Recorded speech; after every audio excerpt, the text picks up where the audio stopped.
nila guys. And then meron silang tempura.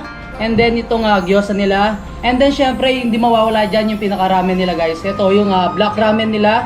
And then yung seafood ramen. And then sa mga noodles naman, available sa kanila guys, itong yakisoba. So meron din silang available na chicken tonkatsu. And yun, yung kanina in-refer nila sa akin, itong beef chaan. And then guys, yung mga bago sa pinaka-menu nila, itong mga coffee nila guys. Itong latte, green tea latte, and then yung hot choco. Kung naghanap naman kayo ng mga ibang pagkain dito sa Yatai Ramen En Guriru, yung Tarlaqueños, nag-offer din sila ng mga unli wings. So 269 1 glass red iced tea with unlimited wings and then unlimited rice. So yung mga available sa mga flavors nila guys, meron silang sweet chili, garlic parmesan, buffalo wings, honey barbecue, sweet sriracha, salt and pepper, teriyaki, honey mustard, and curry sauce, and then yung salted egg.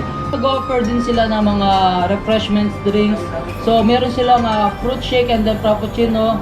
Yung sa pinaka-flavor nila, mga fruit shake nila, meron silang mango, watermelon, melon, green mango, and then strawberry. And then sa frappuccino nila guys, meron silang mango graham, mocha, dark chocolate, black forest, matcha, and cookies and cream. So yun na Tarlaqueños, balik kakain na kami. Kasama natin si Sir Jan ng Yatai Ramen En Guriru, and then syempre yung friend ko si Rap. Yun sir, kailan ba nag-start si Yatai Ramen? So si Yatai, nag-exist pa lang siya na magpa 5 months pa lang kami. So ayun, kahit na pandemic nga, nakaka-sales naman si Yatai. So, kumbaga yung tao na curious kung ano bang meron kay Yatai.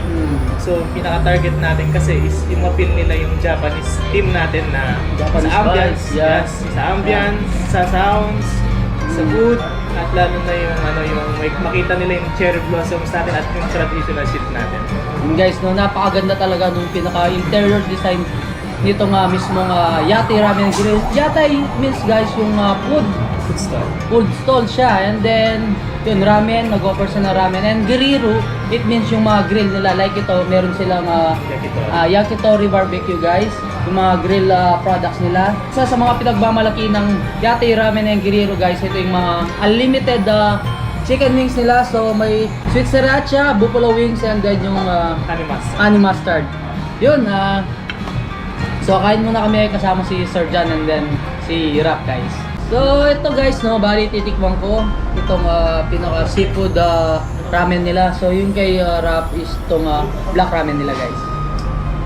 And then guys, ito nag-offer nga sila ng coffee. So pinakamura nila is 65 pesos, and then meron din silang americano, latte, caramel macchiato, green tea latte at choco, and then yung pinaka-hot tea nila guys. Ganito kalaki guys yung black forest.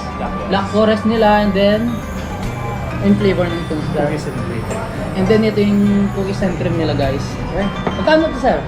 139. 139 guys, pero ganito na karami. I think siguro good for to pa nga ito sharing talaga siya. And then pati yung servings ng nila guys, na yung pinaka-ramen, napaka-generous kasi tignan nyo naman itong pinaka seafood ramen nila guys.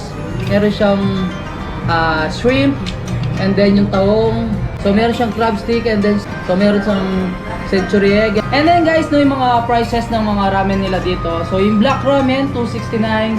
Seafood ramen guys, ganito na karami, 289. 𝗵𝗎𝗎𝗄 ramen, 269 din. And then yung miso ramen, 259. And then yung shoyu ramen naman din nila is 259 guys. Ito po pala yung gyoza. So yung gyoza nila dito sa Yatai Ramen En Guriru guys, sila mismo yung gumagawa. So hindi sila kumukuha sa ibang supplier. So sariling gawa mismo ni Yatai Ramen.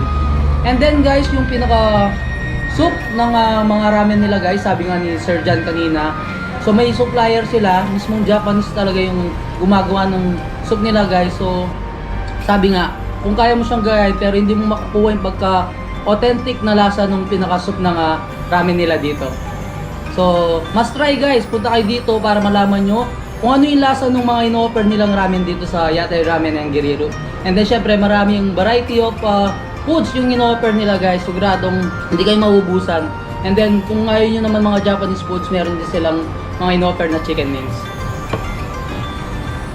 Napakasarap ng ramen nila, Tarlaqueños. So perfect na perfect ngayon, lalong-lalo na tagulan guys.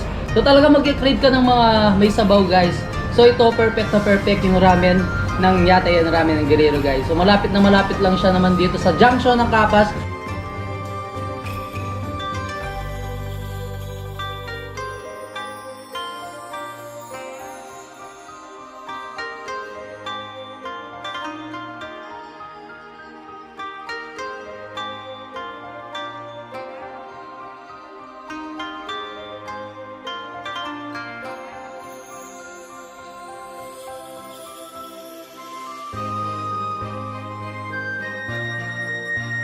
So yung Tarlaqueños, no, tikman muna natin itong 𝗪𝗀𝗧 nila.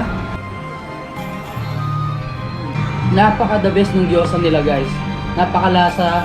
And then guys, no, yung hanghang niya. Ako kasi sa food, mas gusto ko yung spicy. Sarap ng pagka-spicy niya. And then, yung pinaka soy sauce, hindi naman siya ganun kaalat. So, hindi ka masusuya sa pinakalasa niya. The best yung pinaka-homemade 𝗪𝗀𝗧 guys. So, ito naman yung in-offer nilang grill or yung tinatawag nilang Guriru guys na product nila dito sa Yatai Ramen En Guriru. Ito nga yung yakitori barbecue guys. So dalawa pala yung in-offer nilang barbecue dito guys. Itong yakitori is chicken siya, and then yung yakiniku barbecue naman is pork. So titikman na natin siya guys. And then may sesame seeds siya sa nakataas.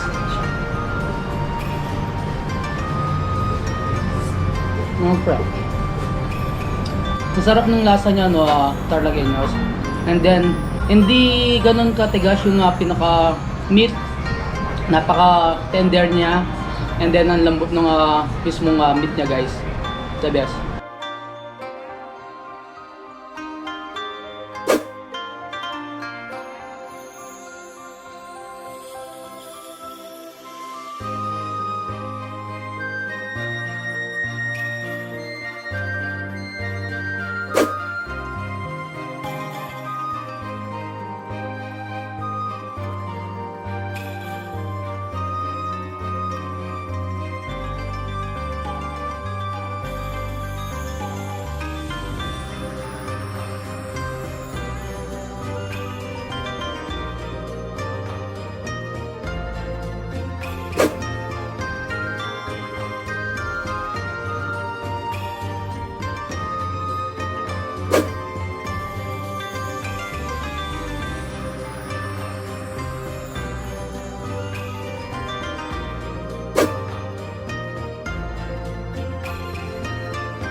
Yun na Tarlaqueños, bali titikman na namin yung mga in-offer nilang mga chicken wings dito sa Yatai Ramen En Guriru. So ito yung per serving nila guys. So may 6 pieces na yung chicken wings. So nasa inyo guys kung ano yung mga flavor na gusto yung pa-prepare sa kanila. So nasa 10 flavor yung meron nila guys. So ito yung pinrefer nila sa atin, itong sweet sriracha, buffalo wings, and then yung honey mustard. So try na namin guys. See? So, dito ako sa finger foods.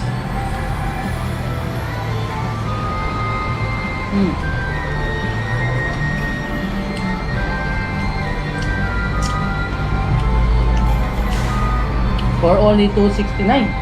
For only 269 pesos guys. Tapos unlimited. Das ganito kasarap guys. Sulit na sulit. Sa mga chicken wings lover dyan, perfect na perfect itong in-offer na chicken wings ng Yatai Ramen En Guriru guys. The best. And then guys, so may kasama na siyang red iced and then unlimited rice and then unlimited chicken. Napakasarap nung pinaka sauce nila guys. So yun guys, doon sa sariling gawa ni Yatai Ramen itong pinaka sauce ng mga chicken wings nila. So homemade din. So yun na Tarlaqueños, ito yung ibang flavors ng chicken wings nila dito sa Yatai Ramen En Guriru. So meron silang cream of corn, salt and pepper, and then yung salted egg. So titikman muna namin sila. Ito siya guys. Ako dito rin ako. Mukhang ngayon ko lang narinig ko cream of corn.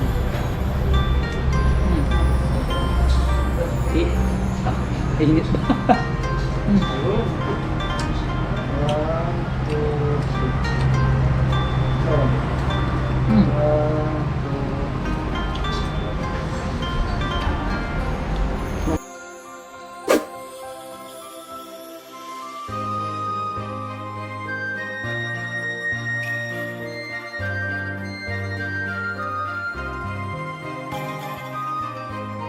So yun Tarlaqueños, hanggang dito na lang. Inimbitahan ko kayo pumunta dito sa Yatai Ramen En Guriru. So my name is 𝗙𝗪𝗏𝗏𝗏, exploring Tarlac. Don't forget to subscribe, like, comment, and click the notification bell para updated kayo sa lahat ng videos ko. And then syempre guys, i-share nyo na itong video to para malaman ng mga Tarlaqueños dyan na may ganito kagandang kainan dito sa Capas Tarlac. So napakaganda nung pinaka-interior design nila. And then yung foods guys, solve na solve. Napakasarap. And then sigurado guys, mapipil mong nasa Japan ka kahit ilang sandali lang, hindi mo isipin na nasa Capas ka guys. Yun until our next vlog, peace out.